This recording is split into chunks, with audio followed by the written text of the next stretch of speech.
3-1.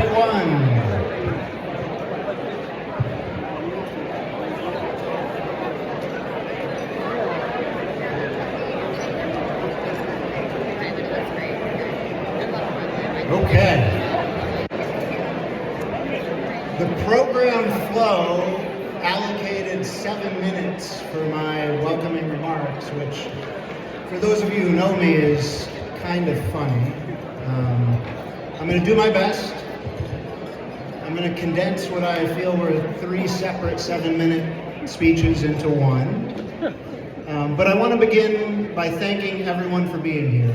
Evenings like this are so memorable because of the effort that each and every one of you made to be here, not behind the desk, not at home. Please know that it's deeply, deeply appreciated by the entire organization. A couple other thank yous. First and foremost to the MBA staff, who works tirelessly throughout the year.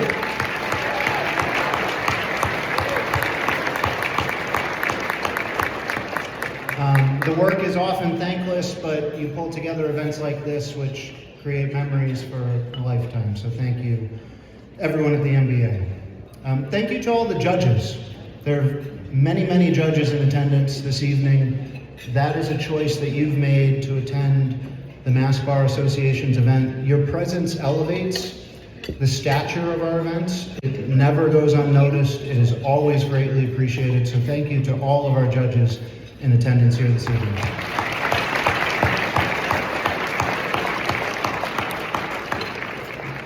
Selfishly, thank you to my law firm, Morrison Mahoney. We've got a table over there in the corner.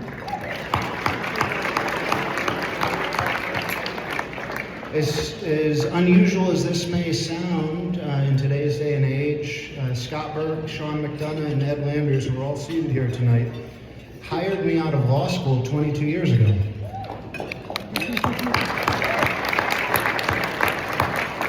I've never worked anywhere else. We've got MBA past president Grace Garcia here too. She's been working with me my 22 years at the firm. It's just such a privilege to work with a firm like Morrison Mahoney, and I'm so glad to share tonight with all of you as well. If you know me, I usually try to begin a remark with a sports-related icebreaker. That has saved us some time this week because I don't have anything to say about the Celtics or the Bruins. There's also very little to say about the Red Sox, although John Henry gave a statement to the press recently which fits into the remarks I wanted to give. For those of you who don't know John Henry is the owner of the Red Sox. He's very reluctant to make any public statements about the ball club. He did acknowledge that fans have a right to complain and their start to the season is not acceptable. But he emphasized that in that portfolio, which is what he calls his ownership of the team, it has never ever been about investment. He said it's what you want to do with your time, which I thought was an interesting statement to make in today's moment. Time means very different things to different people. In the practice of law, time is inescapable.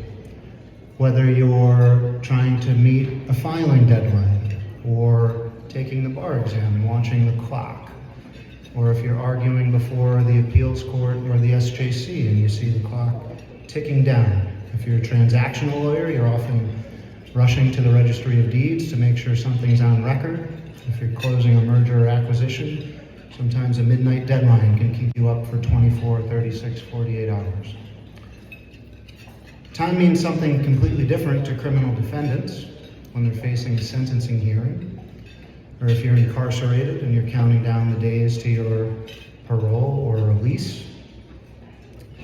Think also about the wrongfully convicted. During Damien Turco's presidency, Sean Ellis was our keynote speaker, after having been released following 22 years in prison, after a wrongful conviction for a crime he did not commit.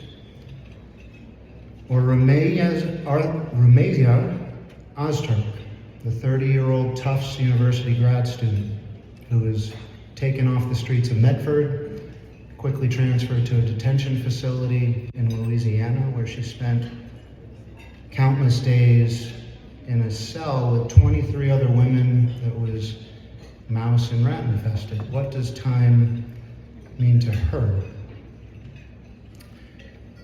During my term as president, I've reflected often about the time I have available to me, juggling a day job. I found that time has been the most precious asset of any.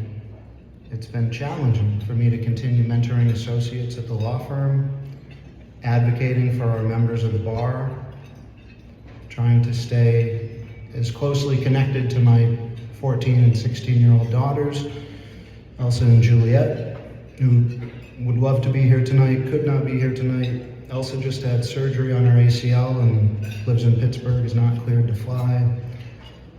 Juliet had surgery on her ACL 2 years ago, both in the left knee, which I tore my ACL in college, so they are not happy with my hereditary gifts. But if you see a recording of this, Juliet and Elsa, I love you more than words can describe. Time, of course, dovetails with history. I always like to offer a historical reflection when I address an audience.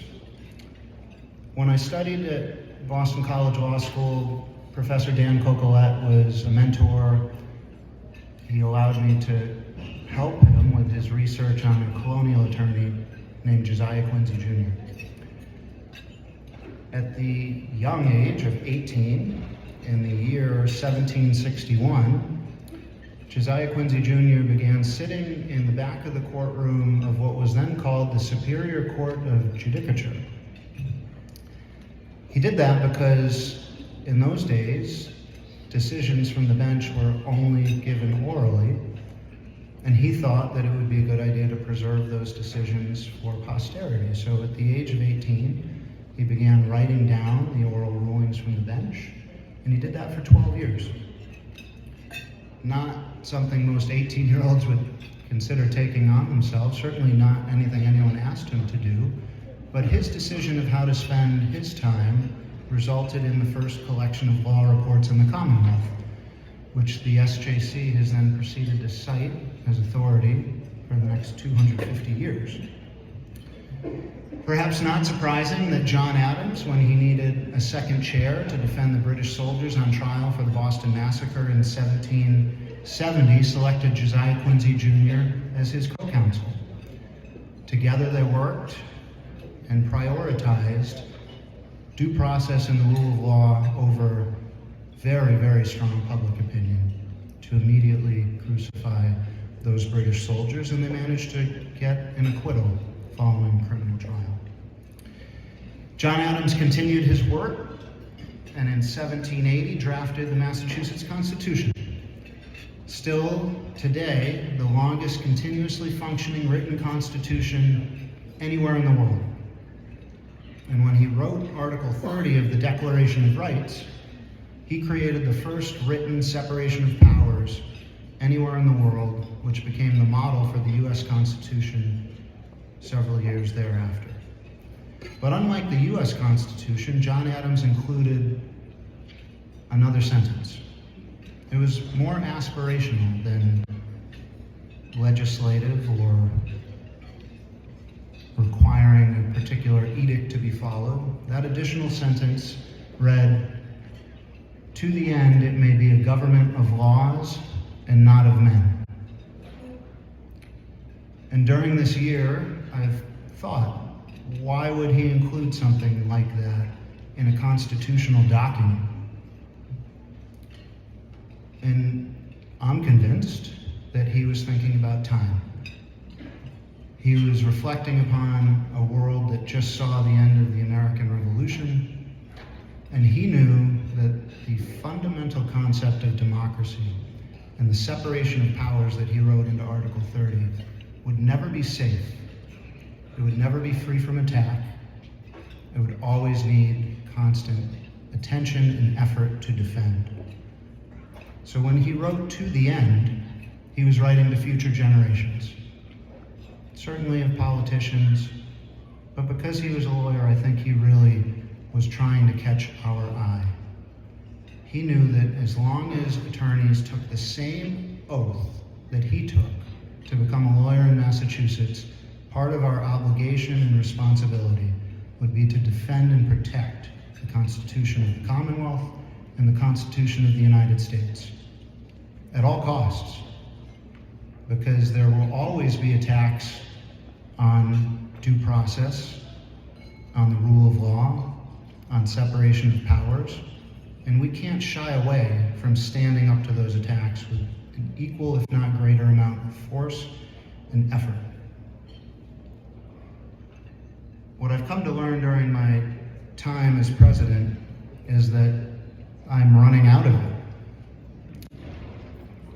I've tried to be as present as I can possibly be at as many events as I can possibly travel to, but already now at tonight's event, seeing the light at the end of the tunnel, not because I want to get there, but because it's time for others to step into the role, and I'll support them fully.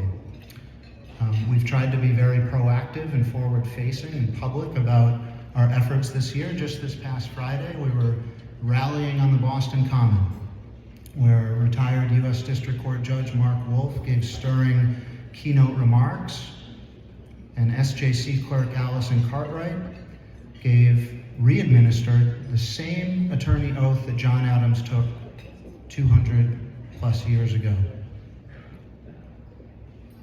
SJC Clerk Maura Doyle administered the same oath last year at our Law Day rally on the Boston Common. It's a tradition I hope that we are very intentional about continuing moving forward.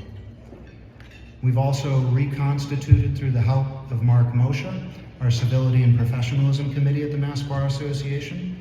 We've heard from our members that there's been slippage in how lawyers are treating each other since the pandemic.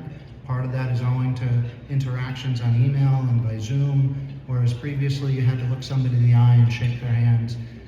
But we are going to be very intentional about bringing civility and professionalism back as well.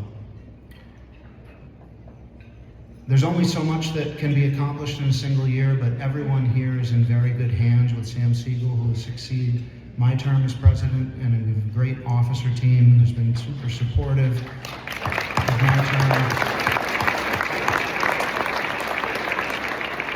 I'm really excited for our program tonight because we've got 3 award recipients and a keynote speaker who have decided to spend their time bettering our profession, improving the practice of law in the Commonwealth and across the country.